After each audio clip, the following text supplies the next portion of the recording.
सभी को रामनवमी के पावन पर्व की बहुत बहुत शुभकामनाएं। मैंने एक राम के ऊपर कविता लिखी है। वैसे बाबा तुलसीदास ने और वाल्मीकि जी ने ऐसा कुछ छोड़ा नहीं है हम लोगों के लिए जिसको हम लिखें, लेकिन फिर भी नवसृजित कवि लिखने की कोशिश करते रहते हैं, क्योंकि कवियों का कर्म और धर्म भी यही है कि समय समय पर अपनी संस्कृति को उकेरते रहें। भगवान राम के विषय में एक प्रसंग आता है। भगवान राम के पास शरूपणखा आती है और कहती है कि आप मुझसे शादी कर लो। तो राम कहते हैं कि मेरी शादी तो हो चुकी है। शरूपणखा ने कहा कि हो गई है तो क्या हुआ, तेरे बाप ने तो 3 शादियां की और तू पहली से ही घबरा रहा है। तुलसीदास जी ने इन पंक्तियों को कुछ चौपाई का रूप दिया। शरूपणखा कहती है राम से कि तुम सम पुरुषन मौसम नारी, ये संयोग विधि लिखा विचारी।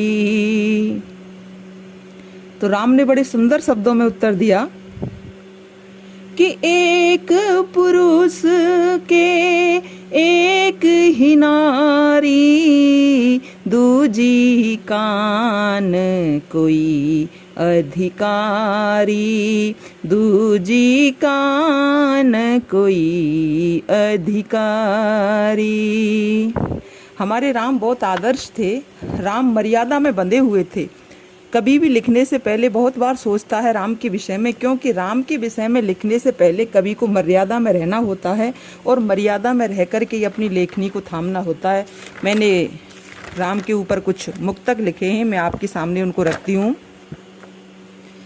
कि अवध निवासी राम, अवध निवासी राम, जन जन प्यारे राम, तुलसी के मानस में राम मुस्काए हैं। अवध निवासी राम, जन जन प्यारे राम, तुलसी के मानस में राम मुस्काए हैं। वाल्मीकि रामायण राम को पुकारती है, वाल्मीकि रामायण राम को पुकारती है। केशव की चंद्रिका में राम हर्षाए हैं, केशव की चंद्रिका में राम हर्षाए हैं। और पितृ आज्ञा मातृ आज्ञा राम ने निभाई सब, पितृ आज्ञा मातृ आज्ञा राम ने निभाई सब। भाई धर्म भी ठीक से राम ने निभाया था, कि पितृ आज्ञा मातृ आज्ञा राम ने निभाई सब।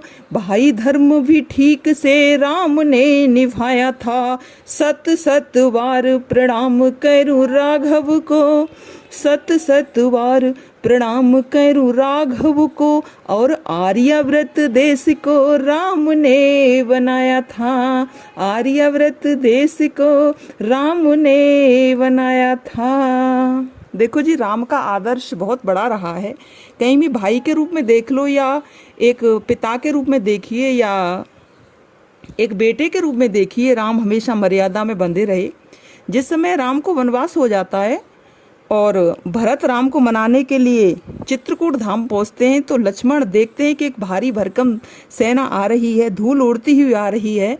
तो लक्ष्मण को क्रोध आता है और वो कहते हैं कि भैया वो आया है। राम ने कहा कि वो कौन है? तो लक्ष्मण कहते हैं कि वो आया है, कैकेयी का पुत्र आया है, वो हमको वन में भी चैन से हमको नहीं रहने देगा। तो राम मुस्कराते हैं और मुस्कराते हुए कहते हैं कि भैया लक्ष्मण, आप भरत को जानते नहीं हो, आपने अभी तक माता कैकेयी को समझा नहीं है। भरत तो बहुत अच्छे हैं और भरत हमें बुलाने के लिए जरूर आए होंगे। तो लक्ष्मण को ये विश्वास नहीं होता है कि राम जो कह रहे हैं वो सही है। लेकिन जैसे ही भरत आते हैं और भरत राम के चरणों में गिरकर के क्षमा याचना करते हैं और कहते हैं कि भैया आप अयोध्या वापस चलिए, तब लक्ष्मण को विश्वास होता है और लक्ष्मण रोने लगते हैं। तो ऐसा आदर्श था हमारे राम का, ये आदर्श था हमारे पुरुषोत्तम भगवान श्री राम का, क्योंकि राम हर समय मर्यादा में रहते थे। इत्योम सम धन्यवाद।